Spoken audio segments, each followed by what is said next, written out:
Uma coisa que precisa ser deixada muito clara é que nós estamos falando de relacionamento com Deus, e relacionamento com Deus, irmão, é somente para os filhos de Deus. Apenas estes é quem podem dizer com toda fé, convicção e certeza. Só quem é filho de Deus pode clamar: Pai Nosso. Existem aquelas pessoas que são simpatizantes do Evangelho, já falei sobre isso aqui. Aquelas pessoas que gostam de estar no meio do povo de Deus. Aquelas pessoas que até oram a oração do Pai Nosso nos seus trabalhos, onde quer que estejam. Mas, irmão, se não for convertido pelo próprio Jesus de Nazaré, jamais poderá ou pode chamar Deus de Pai. Isso aqui é para aqueles que receberam Jesus nos seus corações e vivem as suas vidas de acordo com aquilo que aprendem de Jesus. Isso é ser discípulo. Lembre-se de uma coisa: o Sermão do Monte, ele está sendo pregado para os discípulos de Jesus. Lá no verso 1 do capítulo 5, você vê isso de forma muito clara.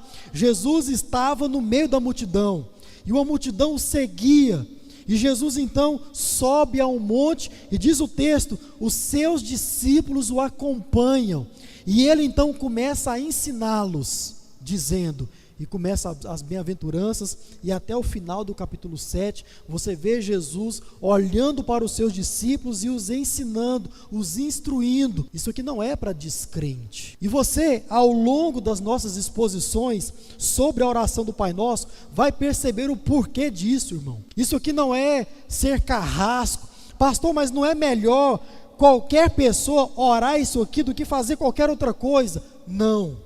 Por quê? Porque vai ser inútil, não vai servir para absolutamente nada, porque isso aqui se trata de um modelo, de uma instrução. Você vai perceber isso, talvez hoje não, mas você vai ver que é impossível um descrente fazer essa oração e ser atendido por Deus, ou manter um relacionamento com Deus. Isso nem existe. Relacionamento com Deus nem entra na conversa quando o assunto é ímpio. Primeiro precisa haver uma conversão.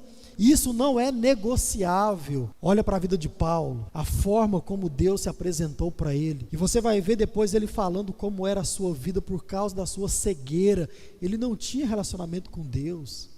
Nenhum de nós aqui nessa noite, crentes, tínhamos um relacionamento com Deus antes de sermos convertidos por Ele. Irmãos, não existe simpatizante do Evangelho, não existe amigo de Deus nesse sentido, nesse contexto, não existe. Duas doutrinas que têm se perdido com o passar dos anos, a respeito da paternidade divina e a respeito da fraternidade divina. Porque muitos acreditam, infelizmente, muitos crentes acreditam que não, todo mundo é filho de Deus. Em Deus, todos os seres humanos são irmãos. Isso não é verdade. Não é verdade. A palavra é muito clara quando diz que eu e você, nós éramos inimigos de Deus. Irmão, isso não é brincadeira. Quando diz que nós estávamos debaixo da ira de Deus, isso não é brincadeira. Jesus uma vez mais virá trazendo nas suas costas a ira de Deus sobre os ímpios. Como que um ímpio pode chamar Deus de Pai? E como que você, crente, pode acreditar que aquele ímpio na sua família também é filho de Deus? Se essa condição dele não mudar, ele receberá a ira de Deus sobre a vida dele. Não tem como, isso é incompatível. Deus não traz a sua ira sobre os seus filhos. Nós fomos adotados por Deus para agora fazermos parte da família de Deus. Chamar um ímpio de irmão, nesse contexto, entendendo que ele é um servo de Deus, que ele é um crente, ou dando a entender para ele que ele é um crente, é algo muito sério. Mas isso tem sido deixado de lado, e o que tem sido ensinado é que não, todos nós somos irmãos perante o Senhor, todos nós somos filhos de Deus. Não é verdade. Quando você olha para a Escritura Sagrada, não é isso que ela ensina. Quer ver? Vai lá, João capítulo 1, verso 12. João está falando de Jesus em sendo o próprio Deus, estando ao lado de Deus, e que viria sobre essa terra para viver a sua vida e ensinar os seus discípulos e fazer toda a obra da salvação. Mas a todos quanto o receberam. Olha só, deu-lhes o poder de serem feitos o quê? Filhos de Deus. A saber, aos que creram no seu nome.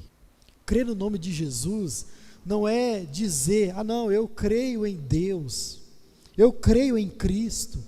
Porque, irmão, crer em Deus, todo mundo crê. É vantajoso para todo mundo. É bom para todo mundo crer em Deus.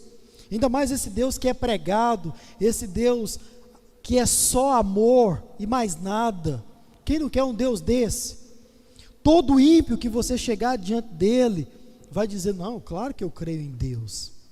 Prova disso é que quando você se relaciona com o ímpio, ele fala muitas frases que tem Deus no meio para você. Você já ouviu de um ímpio? Não, Deus te abençoe. Você já ouviu de um ímpio? Vai com Deus. Você já ouviu tudo isso de um ímpio. Agora, somente dizer isso não caracteriza ser um filho de Deus. Fé não está ligado somente a uma crença religiosa. Crer está ligado à prática, a cumprir os mandamentos. Isso é algo muito sério. A Bíblia, irmão, sempre deixou claro que existem aqueles que são filhos de Deus e aqueles que não são. Você se torna filho de Deus quando você reconhece que você é pecador, que você reconhece que você é inimigo de Deus, e quando você então recebe Jesus no seu ser e vive de acordo com as ordenanças, com a vontade desse Jesus. É assim que nós nos tornamos crentes. É por isso que eu e você, nós somos cristãos, porque nós seguimos os passos de Jesus. Dizer tão somente Deus te abençoe, vai com Deus, não significa dizer que você segue os mandamentos de Jesus. E por que que isso é importante? Porque nós vimos muitos ímpios fazendo a bendita oração do Pai Nosso, e acha que de alguma forma ele está se relacionando com Deus. Olha que maravilha, não está, meu irmão, não está. Porque você vai ver isso, lá no seu trabalho talvez fazem a oração do Pai Nosso, e dia após dia se faz essa oração, e você vai perceber, se você olhar com cuidado, que não passou de uma vã repetição, não passou de um ritual. Ao nos aprofundarmos na oração do Pai Nosso, você vai perceber, é impossível um ímpio fazer essa oração, impossível.